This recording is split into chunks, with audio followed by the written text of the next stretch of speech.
Securities and Exchange Commission, the SEC, released its final climate risk disclosure rules recently. And though they are being challenged in court, we know this, some version of them will survive because investors are demanding them. California also recently passed its own climate laws, two, in fact.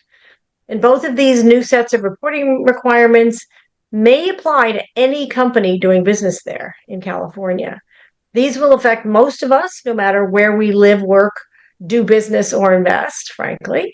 And they will affect most of us regarding policy, regulations, reporting. They may sound boring or wonky, but you can't ignore them, or let's say you ignore them at your peril. It means money. If you ignore them, it could be money out of your pocket. If you don't comply, and you could be in big trouble. You do not mess with the SEC. Plus, the information, frankly, this is something that a lot of people don't think about, but the information these requirements reveal is valuable for our business strategies and even our careers as well. So today we're going to get a reality check on these new laws, the challenges to them, and even legislation in some states against climate mitigation from an expert at one of the top global law firms. So adjust your earphones, grab a pen and paper or your tablet to take notes, and listen up. Welcome to Electric Ladies Podcast. We share stories, insights, tips, and advice from remarkably innovative women working on the front lines of corporate responsibility, energy, sustainability, climate, and ESG-related issues. I'm your host, Joan Michelson. We talk about innovation, leadership, technologies, and careers, always bringing a new perspective. Find us anywhere you like to listen to podcasts on our website, electricladiespodcast.com, and through my Forbes articles as well. And please pass it on to your friends and leave us a 5-star review if you're so inclined. It helps other people find us. If you are at an inflection point yourself, looking for support with your ESG work or your career, please reach out to me. In all the chaos, there are a lot of opportunities, and we don't want you to be flailing. You can find me on Twitter or LinkedIn at Joan Michelson, and let me know, because it doesn't matter what industry you're in, we can help you. This episode is brought to you by Competent Boards, a comprehensive training program for board members and aspiring board members. I'm faculty, full disclosure, on that program. I also have their sustainability and ESG designation certification. So I speak with knowledge. Great group of people. It really gives you the skills, strategic perspective, and confidence needed for today's boardrooms, especially around the issues we talk about on Electric Ladies Podcast. You can find them at competentboards.com. In 2023, NOAA, the National Oceanic and Atmospheric Administration, reported that we had the highest number of weather and climate disasters over $1 billion in damages, 28. Costing a total of over $93 billion. If you look at over the last 30 years, that total is about $3 trillion with a T. But think of all the homes, businesses, schools, and communities damaged or even destroyed by these events, plus the horrendous wildfires and tornadoes that we seem to see on the news every week, right? That reflects the massive financial impact of climate.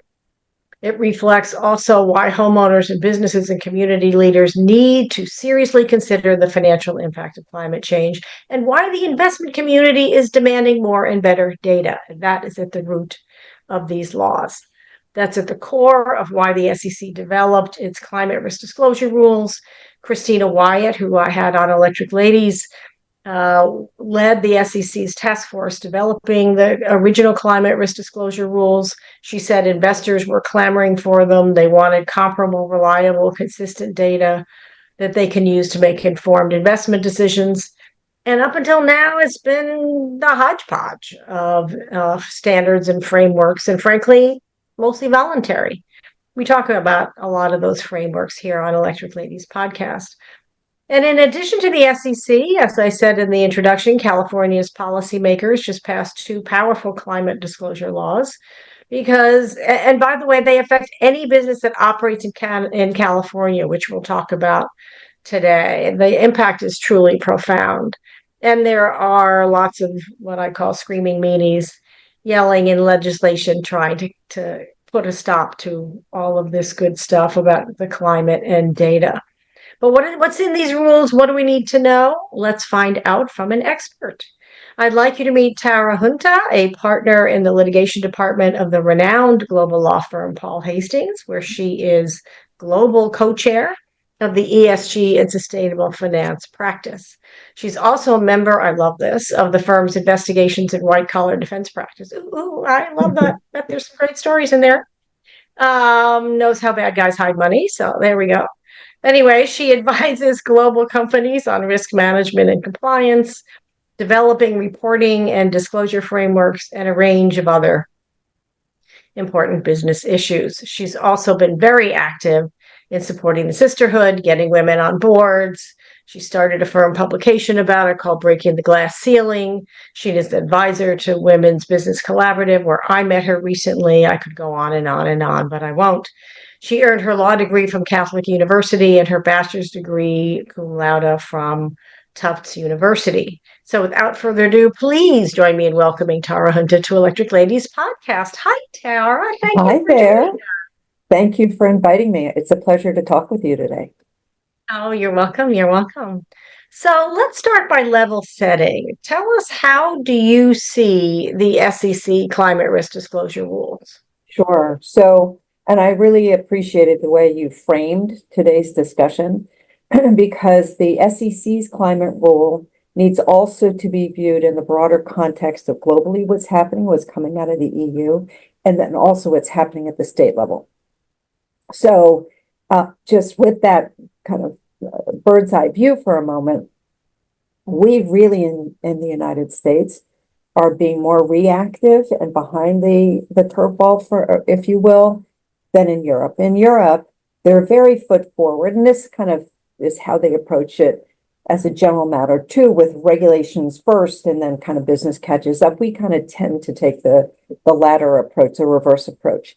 So the EU passed the Corporate Sustainability Reporting Directive. It has the Corporate Sustainability Due Diligence Directive, and these are increasing the reporting and disclosure as well as the due diligence and compliance controls around both environment and in the case of the D, the Due Diligence Directive, human rights as well. The point being that, and what I think a key takeaway I hope today will be, is these are all issues, these risk areas are interconnected and need to be understood from that perspective. So if you are sitting on a board, a corporate board, or you're in management, really the challenge is making sure that you understand the full range of material risks that may be facing your business today, your industry, down 3 to 5 years, depending upon what your strategic plan and goals are.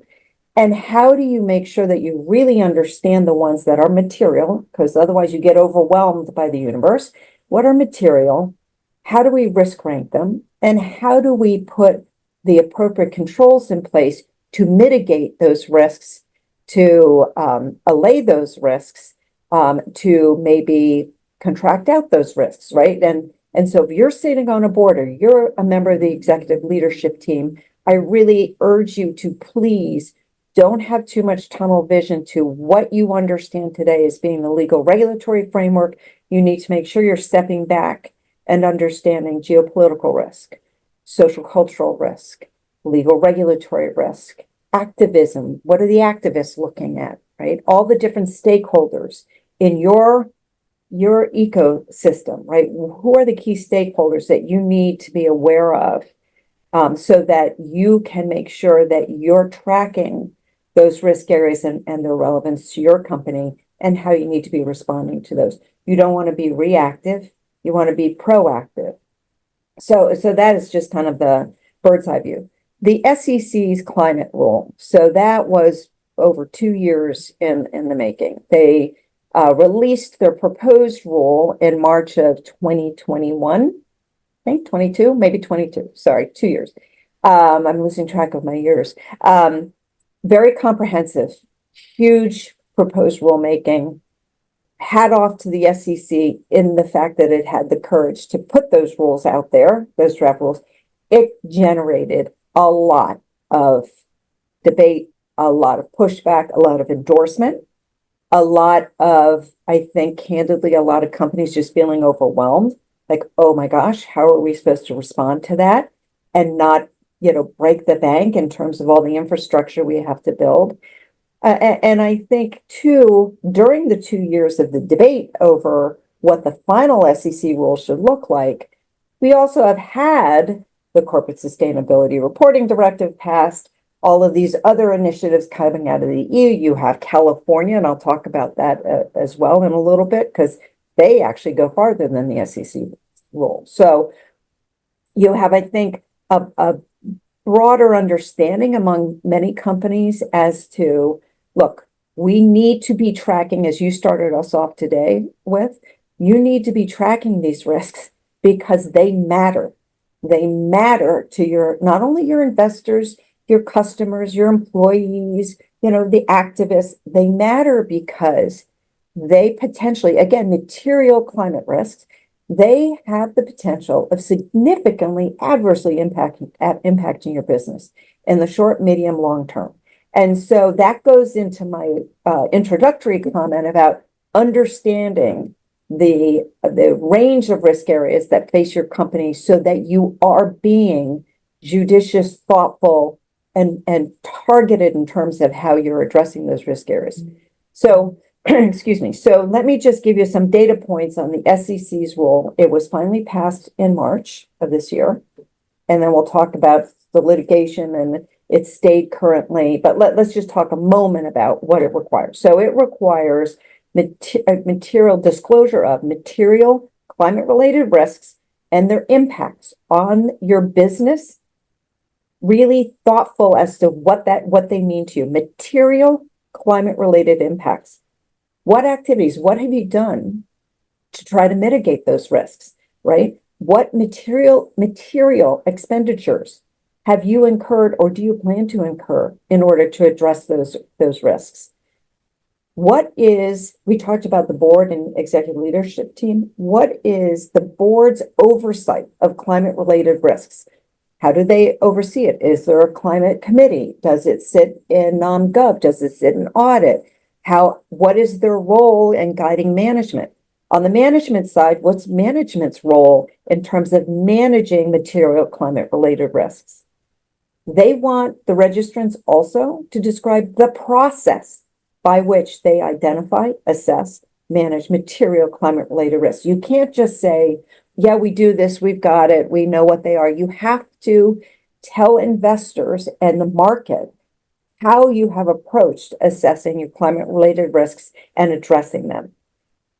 Some companies put in climate goals, targets, right? If you have put in climate goals or targets, you need to provide information on any material climate-related goal that you've been set for your business and its impact on your business and your financial operations anticipated, as well as any costs, expenditures, charges, losses incurred as a result, as you mentioned at the outset, of severe weather events or related to carbon offsets or renewable energy credit.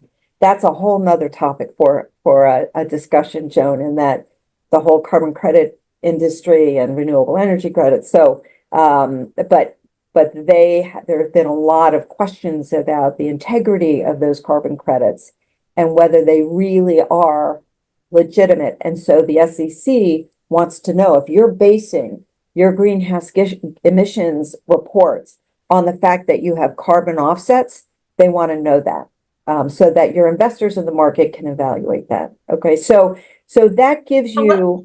Go ahead. Yeah, Sorry. that does give us a good framing. But I want to drill down, not for a second, and I'm glad you mentioned the word material because and emphasized it.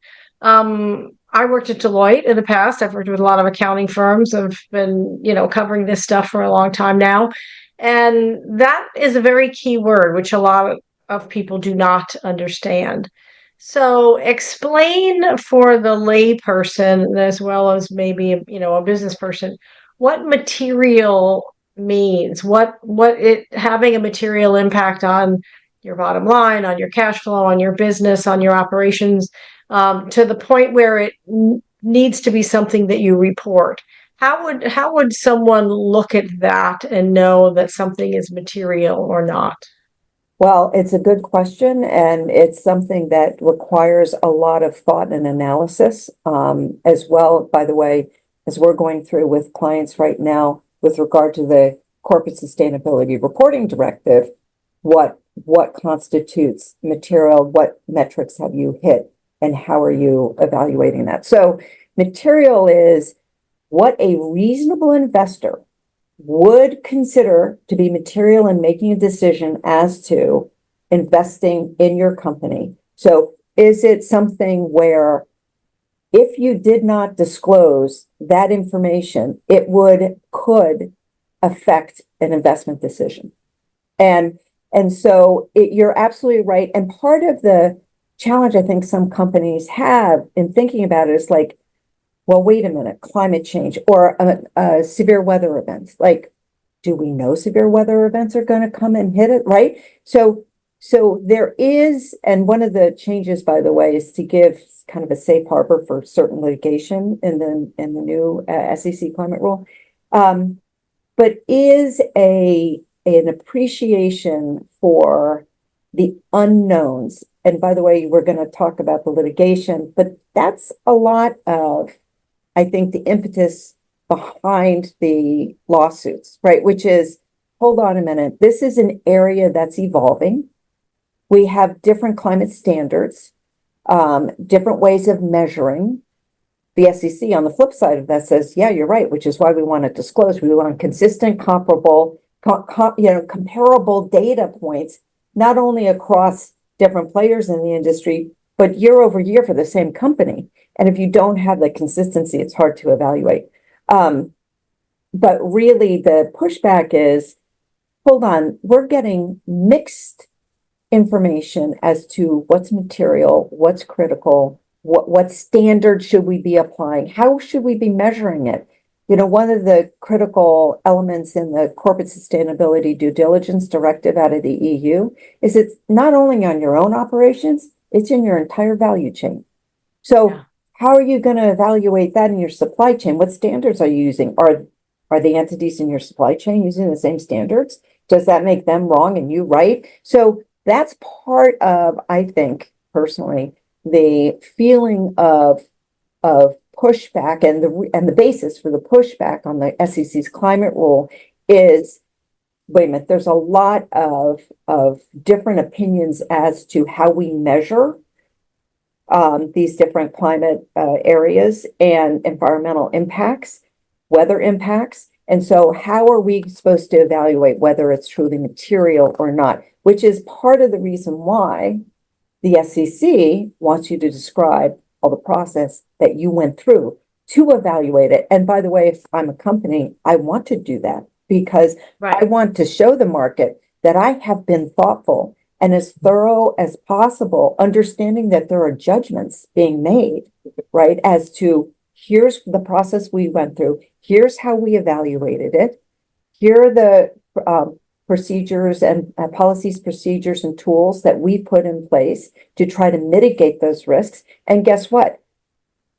We can't control the weather. We can't control, but we are acting as reasonably as possible, and we're letting you know about it so you are fully informed when you make an investment decision. And so that is a lot of the tension, I think, that you're seeing. So let me interject for a second because the points you're making are so incredibly important, and it's funny because their arguments also, as you say, make the case for the rules themselves, right? To create some standardization and comparability. One of the things so there's a few things. One is I believe the pushback means you're on the right track because people don't complain if it's not really having an impact, right? Number one, and I wrote about that in Forbes as well. But the other is this is information that, and you alluded to this, that proves that you're actually being a good steward of your company and of the investment. That you're actually saying, I mean, if an investor advisor came to you and said, we're not going to consider risk. Risk doesn't matter. You would fire them. Right. Because risk is fundamental to any kind of investment and any kind of managing anything. I don't care if it's your home budget. It's the risk of, that's what insurance is for, right? Yeah. So it goes to that core issue. And as a result of that, it gives you, and I mentioned this in the introduction, and you kind of alluded to it, it gives you information about your business that can be really useful. I mean, I cannot tell you how many executives I've worked with who discover all kinds of interesting things and create even new revenue streams by the mitigation activities, the adaptation activities to reduce the risk, right? They create they find a way to use a byproduct instead of having it be waste, and reducing energy. They save a fortune in money, and then they can also improve their manufacturing process in the process of trying to make it more energy efficient. I mean, there's actually a huge number of opportunities in there that people miss. Exactly right. Yep. Yeah. So what are your and you mentioned the value chain, which of course is critical, but they need to know that information anyway. And I think they're collecting it, but they don't always want to disclose it, is probably part of it, right? Mm-hmm. But what are your clients telling you? What are they asking you? What are they I understand confidentiality. You don't need names, but I mean, if you can give us a sense of the kinds of issues they're raising around all of these rules and all of these the new laws. And I realize that everything's in flux, but you know what? The reality of being an executive is managing ambiguity. Mm-hmm. And so for them to say it's too much uncertainty, it's like, why are you in that job? Because that's your job. That's why you get the big paycheck. That's why, I mean, if it was easy, it wouldn't hit your desk. Well, you're right. You're right. Absolutely. What's interesting is the cases that were brought, and, the SEC has stayed its rule until these cases are resolved. So they, on their own motion, said, we're going to stay our climate rule because there are all these cases out there. Let's just wait and see what happens. So the petitioners, there were 10 initial cases filed. That were brought by 24 states, okay, which gets into, and I think we should talk, and then I'll respond to your question, but I think we need to talk a little bit about, yes, we got 24 largely Republican-led states, right, and that'll get us into the anti-ESG movement in a minute, as well as the Chamber of Commerce, the Texas Association of Businesses, Liberty Energy, Texas Alliance of Energy Producers, okay, constituents that represent companies, corporates, right? But also heavily pushed by the states, the state AGs. Then after that, you had more of the Democratic states coming out, filing amicus briefs in support of the SEC rule, okay? And some other parties. By the way, the Sierra Club and the Natural Resources Defense Council, they sued the SEC rules because they said it didn't go far enough. Then because of all the pushback, the final rules didn't go far enough. Yeah, that's what I'm talking about. But they withdrew their lawsuit because of all the lawsuits against it. So yes, companies are concerned about making sure that they have the controls and the systems in place in order to be able to, because they're worried about, which is understandable, especially in the US, we're a litigious country, they're worried about shareholder suits and false advertising claims and all of these, parade of horribles that can happen if they can't back every single statement up. Okay, so, however, a lot of these companies in the US are within the ambit of the Corporate Sustainability Reporting Directive and/or the Corporate Sustainability Due Diligence Directive. So they know it's coming. So they have to do it anyway. They have to do it anyway, and investors so they know it's coming, to your point, as you said on the outset. But to understand some of the other pressures that boards and management are facing, you have to look at the pro and the anti-ESG movement. So we are a very polarized country, right? And so you have a number of Republican-led states that have passed anti-ESG laws. And we've written several different pieces about it that can give you more depth if you want it. But basically, the anti-ESG laws fall into a couple of buckets. One that says we prohibit you from considering non-pecuniary, non-financial factors. So public pension funds, state, local government authorities, that you may not invest in any funds, any businesses, contract with anybody who considers non-pecuniary factors. Okay, where does that get? That gets to, hold on a minute.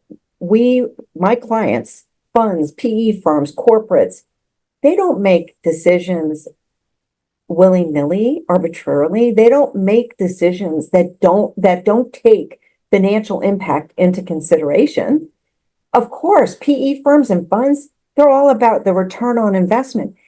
And they may focus on renewable sectors, and because, to your point, that's an opportunity for growth, right? And but that's one of the buckets of the anti. Another one that says if you are a company or a PE firm, BlackRock, others, and that's why BlackRock has backed off a bit. If you say we are not going to invest in certain industries, we've made a decision we're not going to invest in fossil fuels, for instance, tobacco companies, then we are going to pull our pension fund money out of your fund. We're not going to let you do business with state governments in our state. So that's another one. And then contracting restrictions as well. And then this is just on the environmental side. There are also anti-DEI laws, but I'm just focusing on the kind of environmental implications. Then you have on the pro ESG, and by the way, let's see, about 25 states have passed anti-ESG laws. Then we have about 8 states that have passed affirmatively pro ESG laws that say we are going to consider ESG factors in our investment decisions. We are going to divest out of certain industries because we don't think that's good for the planet, and it has long-term adverse financial impact. And or we're going to require that you disclose if you do business with the state. So you have these competing states. Then you have very forward-looking states like California, as you mentioned. California passed a series of laws. The 2 ones that are being litigated are a greenhouse gas emissions law, disclosure law, and a climate financial risk report.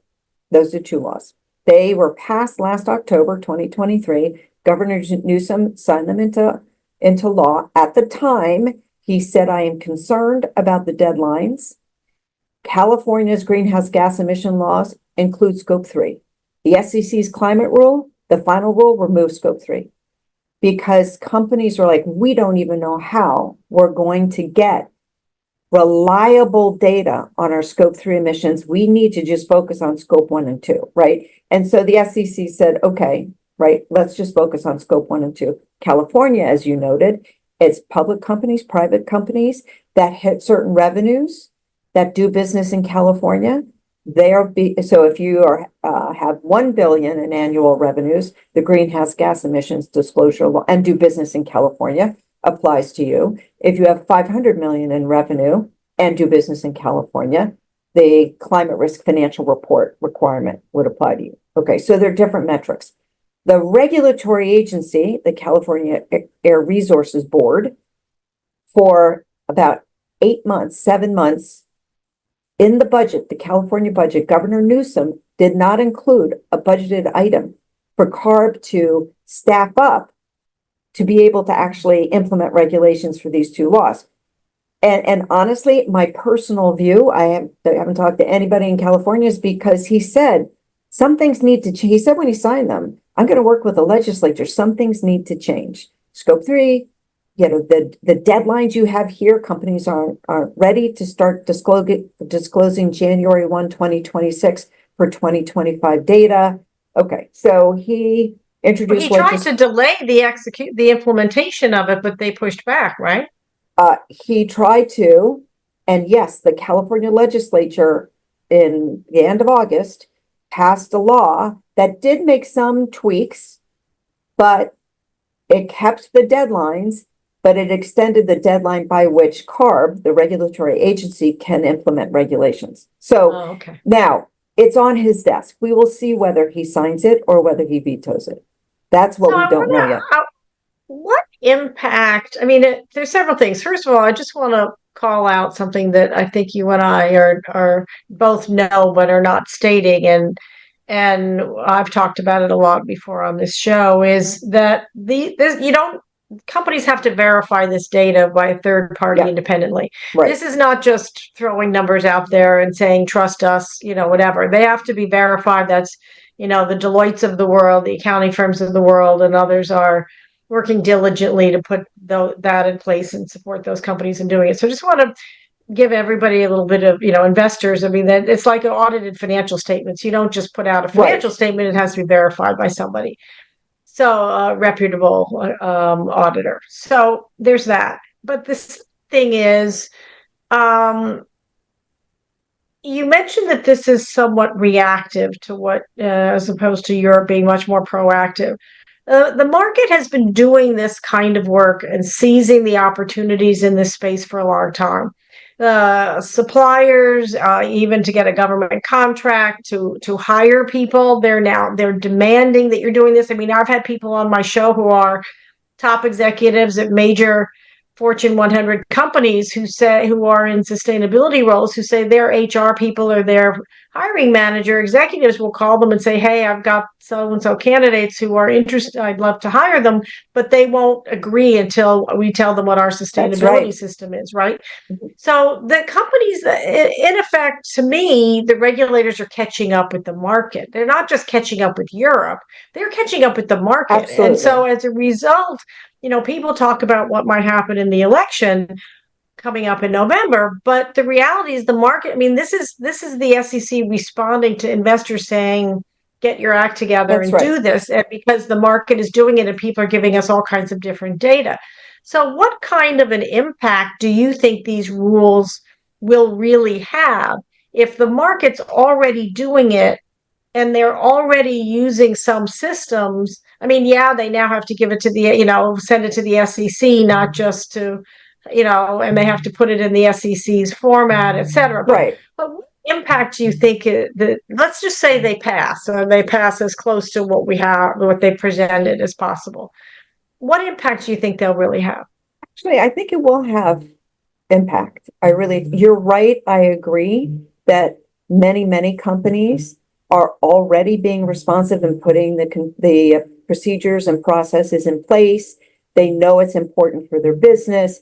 They know that in the war for talent, that they need to be able to show that they have environmental, social, as well as governance policies. Kind of what are your values as a company? But not all companies, first of all. Second of all, and the SEC role, they apply to a broad range of reporting companies, right? And so it will force those companies that are kind of lagging and holding back, it will force them to move forward and say, we've got to get serious and do this, right? So it also, in my opinion, should not be underestimated the value of having some kind of uniformity in the reporting, because what I do for a living is I review ESG reports, sustainability reports. What have they already disclosed? Have they disclosed? How are they? Well, my goodness, year over year, clients are changing. Well, we're going to change the format and we're going to report it this way. And so if you're an investor who's really looking, you're like, wait a minute. Okay, last year there wasn't that level of uniform because you didn't have to.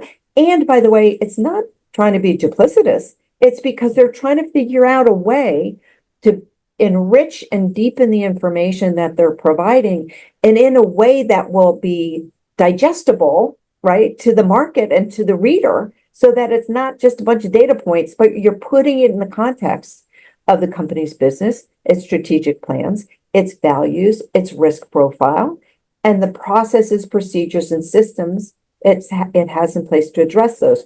why does this company say, here are my top ESG related risks? Well, the reason is we're in this sector, we have this global footprint, we have this employee base, we have this supply chain, right? And there is variation, but if you can have some uniformity, consistent, comparable data, I really do think the market will respond to that and will appreciate that. We just have to get over the hump of actually agreeing to what those look like and a appropriate timetable to get those done, in my opinion. And that will go a long way. I bet it would. And the giving them, as you say, a timeline to get that done.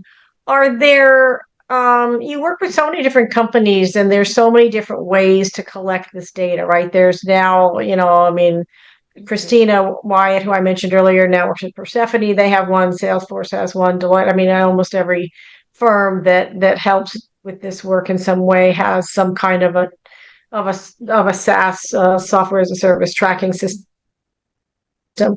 So, are there some that I'm not asking you to give a shout out to anybody in particular, but what would you're the one who's making sure that they comply. So, what should somebody look for? What should an executive look for in a system to help them collect this data and comply with the rules that there, because there's certain components to all of these rules, A, that are the same, and B, that we know we're going to survive, greenhouse gas emissions and things like that, right? So there's certain impacts and certain ways of mitigating that we know they're going to have to report. So what are the things that you think an executive should look for in a system to help them collect, manage, and report this data in a way that is in compliance? So, I hate to sound like a lawyer, it depends, but it depends upon the systems that are already in place. Some companies have really good systems that are dropping into and they're able to leverage that to extract the relevant information. Other companies, particularly companies that have grown through mergers, M&A, you have different systems in different locations and different lines of business. So what is really important is for the key stakeholders in the company with the lawyers to say, here's the standards, right? Here's what we need to make sure we're covering for and we're addressing. And then the technical, data-driven technical expertise to say, okay, here are the systems, map your systems, right? What do you have already in place? How can we leverage those systems? And what else do we need to build in order to make sure you're extracting the right information on a consistent, comparable basis? I was just on the phone actually with a client this morning, trying to pull the data for their subsidiaries that are to determine whether they're in scope under the Corporate Sustainability Reporting Directive. It's a US-based company, but global, right? And oh my God, the number of subsidiaries they have that they have established themselves or they acquire by acquisition. What systems do they have? What do the revenues look like?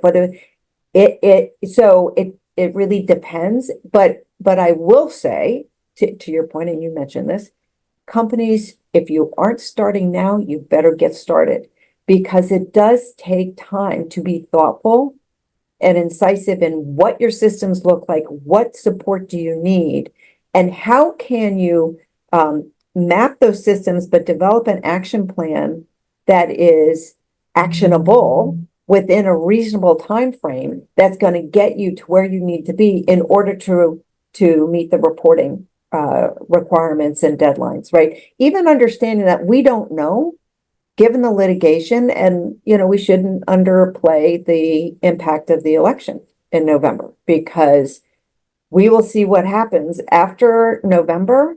That will also affect what the federal government at least does with regard to the climate rule and other initiatives, right? So I agree, but those, first of all, those systems also need to be flexible to be able to evolve as these things change, right? And as the technologies evolve, right? Yep. I think, and I'm just going to say this, I've said this on this show before, but I agree that the election will determine a lot, and we saw that in the debate, by the way. But Mhm. also, I'm not, to be honest with you, I'm not so sure how much it'll really change in terms of the Inflation Reduction Act and the Infrastructure Bill and the CHIPS Act, for the main reason that so much of that money is being used by Republican dominated states. And I think it was 18 different mayors or attorneys general or forget what title, but officials of different states, members of Congress actually, Mhm. issued a letter saying do not overturn the Inflation Reduction Act because our district is benefiting with X billions of Yeah, dollars in economic growth and tens of thousands of jobs. And so I'm not convinced. I understand the threat and I understand the bombastic language, but I don't really think that a lot of those things, I mean, the SEC rules, right. might have an impact, but it might be affected. But I don't think that a lot of the funding will go away. And I also think investors are still asking for it. Investors were asking for it for 20 years or at least Yeah. 15 years or maybe more. You would know better. So it's not like those demands are going to go away. And it's not like the suddenly, climate change is going to stop, right? Mother Nature is not waiting to see who wins the election. Right. So, and as more and more communities get decimated and more businesses get decimated and more insurance companies pull out of states, they see that this is real and the financial impact is real, and investors are, Mhm.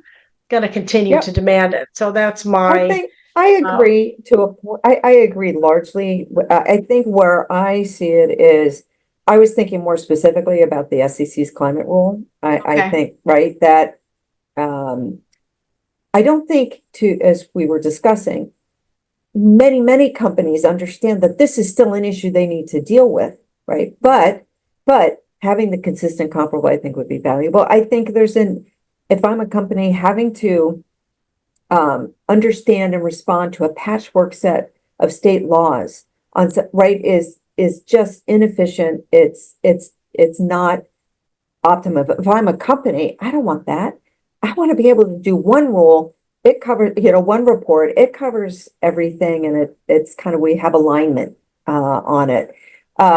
So I agree with you there. I think, and again, I'm sure a topic for another time, but where you'll see, I think, more longer train repercussion of the election is in the DEI space Oh yeah.